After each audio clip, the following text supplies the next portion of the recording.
এই গরমের মধ্যে যেসব বোনেরা বাসায় গেঞ্জি বা টি শার্ট পরেন তাদের উদ্দেশ্যে কিছু কথাগুলো মনোযোগ দিয়ে শুনবেন, ইনশাল্লাহ অনেক কিছু বুঝতে পারবেন। যেসব বোনেরা বাসায় গেঞ্জি বা টি শার্ট পরেন, আপনারা কি জানেন কার কার সামনে গেঞ্জি বা টি শার্ট ব্যবহার করা যাবে?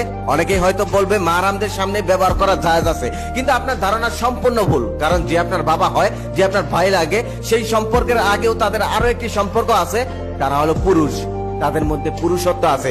আপনি যখন গেঞ্জি বা টি শার্ট পরে তাদের সামনে হাঁটাচলা করবেন, ঘোরাঘুরি করবেন, তখন তাদের মানসিক চিন্তা ভাবনায় পরিবর্তন আসতে পারে। তখন তারা খারাপ রাস্তায় পা দিতে পারে। কারণ মানুষটি সবসময় শয়তান ধোঁকা দিতে থাকে, তাই তারা শয়তানের ফাঁদে পা দিয়ে ফেলতে পারে, অবৈধ কাজে লিপ্ত হতে পারে। আপনার সাথে না করলেও অন্য কাউকে সুযোগ পেলেই ধরে বসতে পারে। হাদিসে বলা আছে, কিয়ামতের আগে ভাই তার বোনের সঙ্গে, বাবা তার মেয়ের সঙ্গে, ছেলে তার মায়ের সঙ্গে জিনায় লিপ্ত হবে।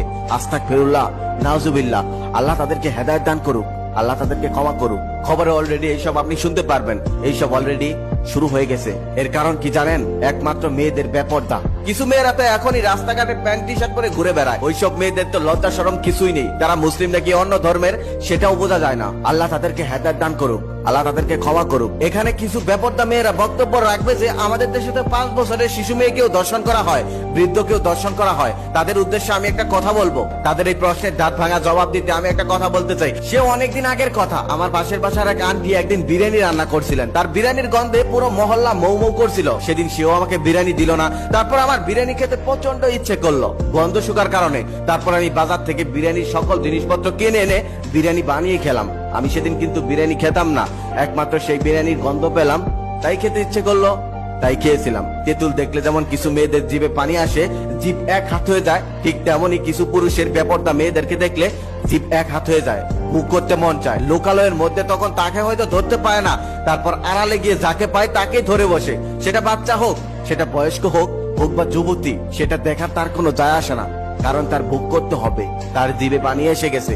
আশা করি ওইসব বেপরদা মেয়েরা এই প্রশ্নের উত্তরটা পেয়ে গেছেন। তাই বোনেরা, এইসব কাজ থেকে আপনারা সাবধানে থাকবেন। আপনি অবশ্যই গেঞ্জি বা টি শার্ট পরতে পারবেন, সেটা আপনার ব্যক্তিগত রুমে কেউ যেন না দেখতে পারে। ইনশাআল্লাহ আপনি আপনার স্বামীর সামনেও পড়তে পারবেন, কোনো সমস্যা নেই। তবে আমার মনে হয় এইসব পরা না পরাই উত্তম।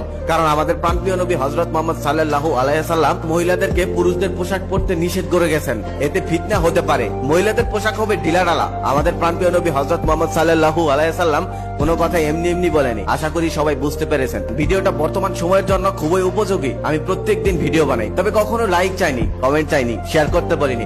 আজকে একটা অনুরোধ করব, এই ভিডিওটাতে একটা লাইক করবেন, একটা কমেন্ট করবেন, একটা শেয়ার করবেন, যাতে সবাই দেখতে পারে। আর সেখান থেকে একটা মানুষও যদি সংশোধন হয়, নিজেকে সঠিক পথে নিয়ে আসে, তাহলে আমি সার্থক। আর আপনারাও সওয়াব পাবেন, কারণ আপনাদের লাইক কমেন্ট শেয়ারে এই ভিডিওটা অন্যের কাছে পৌঁছাবে, সবাই দেখতে পারবে। আসলে গরমটা কোনো সমস্যা না, সমস্যাটা হলো তাদের চরিত্রে। সত্যি যদি তারা গরমকে ভয় পেত, তাহলে তারা জাহান্নামের আগুনকেও ভয় পেত, বেপরদা হয়ে রাস্তাঘাটে ঘুরে বেড়াতো না।